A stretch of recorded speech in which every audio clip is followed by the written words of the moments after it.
A very good day to all of you. Here are some of the assignment question answers on vectors. These are just a selected few questions that I thought would help you.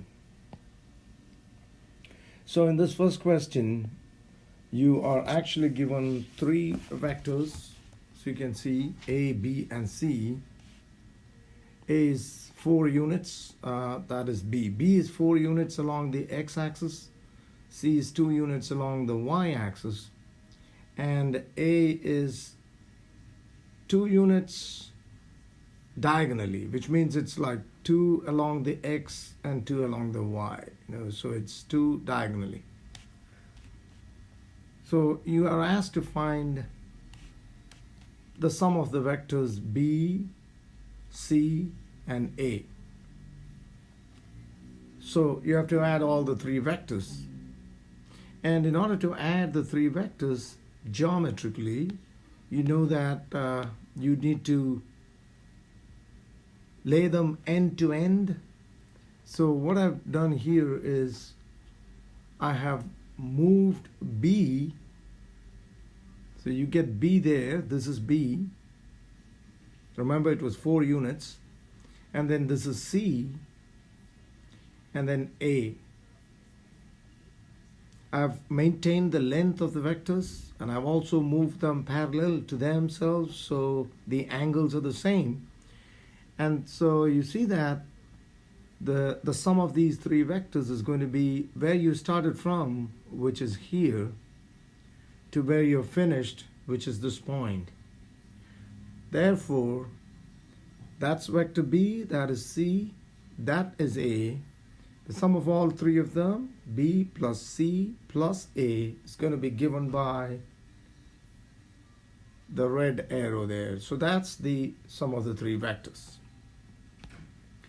Now in this question, you have been asked to add B with 2A and then with C. So as before, draw B, but this time you have to draw 2 times A. So that's why it's instead of 2 lengths diagonally, it's 4 lengths diagonally. And then you have C, which is 2 units to the north. So when you do that, you see that you started from here and then you finished here. So that is B plus 2A plus C. I hope that's clear enough. And then the third one, you're asked to find B plus 2A plus C. So that is B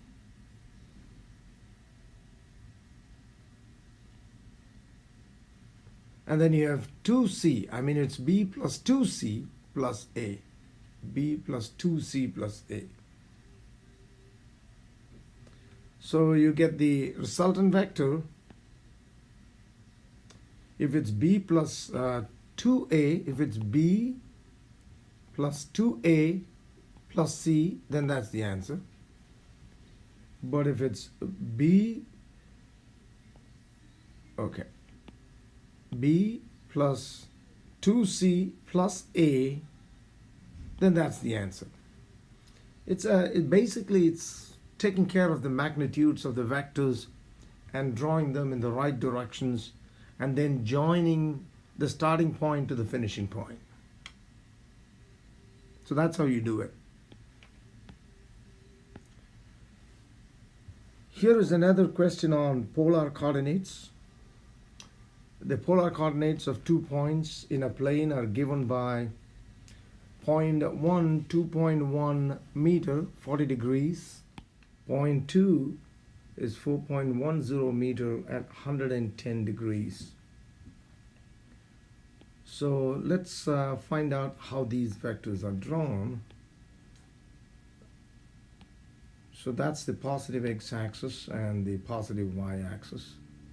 And then you have got the first point, which is 2.10 meter away at 40 degrees. So that'll be about 40 degrees, 2.1 meter away.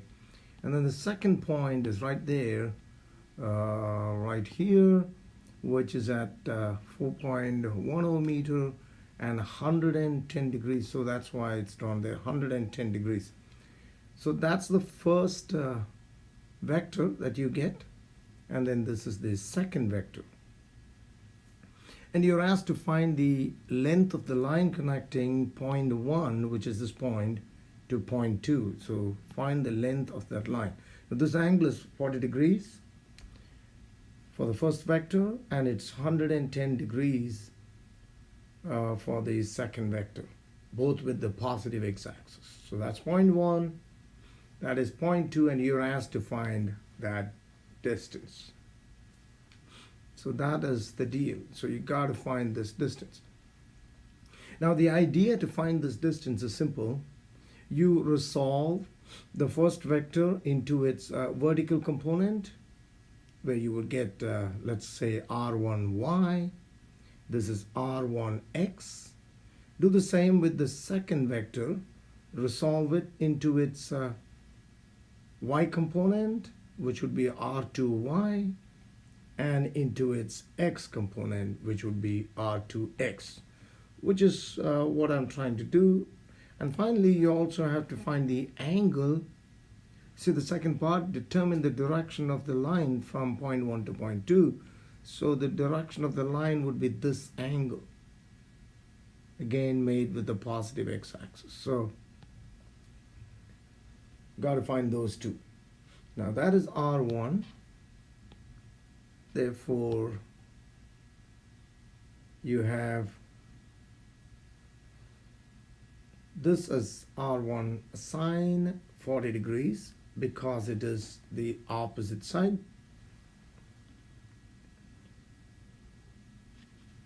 And this would be r1 cosine 40 degrees because it is the adjacent side of the triangle. Adjacent and opposite. Okay. And then do the same here. You have the adjacent side here. So it's r2 cosine 40. Cosine 110, I mean. And r2 sine 110. So once you get those, and you're going to find the difference between these two. Find the difference between the x components. In fact, you're adding the two components. Add those two vectors, and again add the y components. So you will get two sides of a right angle triangle, and then you can find the length. Okay, let me show you how that is done. So these are the values that you get for R1, the components actually. So you have R1 cosine 40, 1.61 meter, R1 sine 40, 1.35 meter, R2 cosine 110, negative 1.40, R2 sine 110, 3.85. And then when you take the x components and add them, which is 1.61, and then 1.61 and negative 1.40. So when you take the difference, as you can see, when you take the difference here, you get negative 1.40 minus 1.61. That's what is shown here now.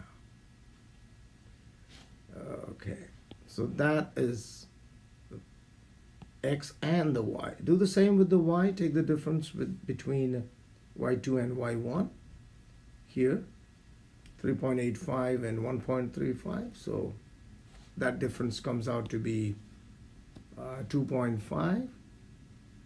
So that is what is shown here. So you have negative 3.01 and positive 2.5. Because it's a right angle triangle, you can now find the hypotenuse by using the Pythagorean theorem, and which is given down below here. Square both sides, add them, take the square root, which gives you 3.92 meters. So That is the length of the line. Now to find the angle, we will call this angle beta. Once you call that angle beta, tan beta is going to be delta y by delta x. And that's going to be negative 39.7 degrees. And since you're asked to find the angle with the positive x-axis, you're going to have to find the total angle, this angle, which would be 180 minus 39.7 as given here, which is 140 degrees. So that's the answer to that question. So basically take the two components, find the differences between the x and the y, get delta x and delta y, use the Pythagorean theorem, find the length, and then find the angle using tan or arctan, right? Here is an interesting question. It says a point P1 is located by the vector A, 3.50i plus 1.66j, and a point P2 is located by the vector B, which is 1.68i plus 3.56j. And you're asked to find the vector C, which locates the point P2 relative to the point P1. So given two vectors, you have to find a third vector. And it says that this vector points from point P1 to P2. You have to find the magnitude and direction of that vector C. And also you have to find the unit vector C. So let's look at how to do this.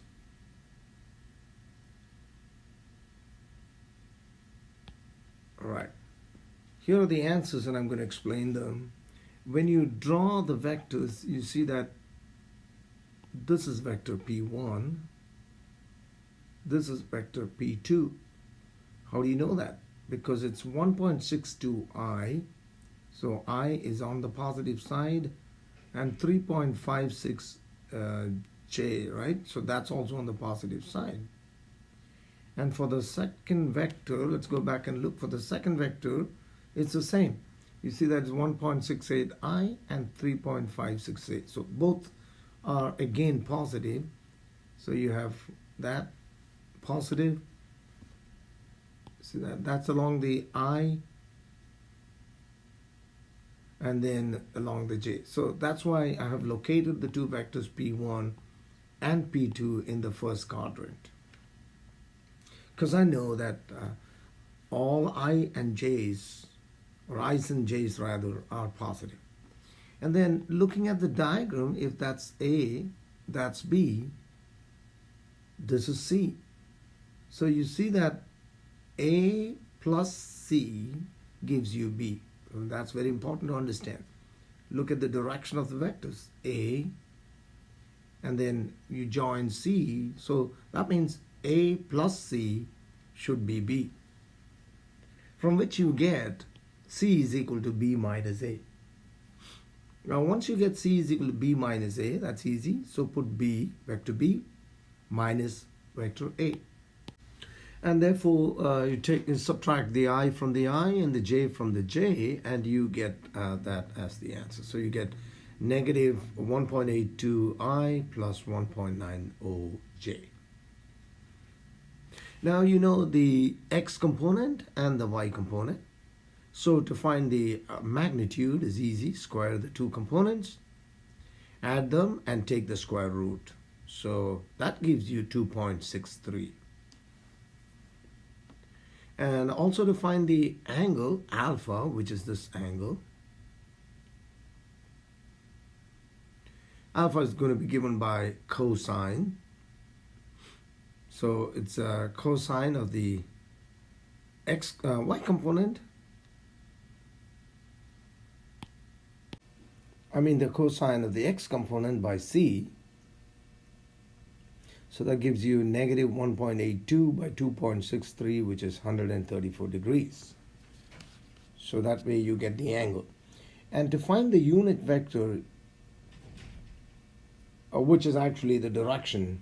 All you have to do is divide the vector by its magnitude. Again, divide the vector by its magnitude. So that's why you see that the vector here is divided by its magnitude, which is 2.63. So that's a magnitude. Divide that vector which we got, which is this, the vector C, divide it by its magnitude, and you get the direction of the unit vector.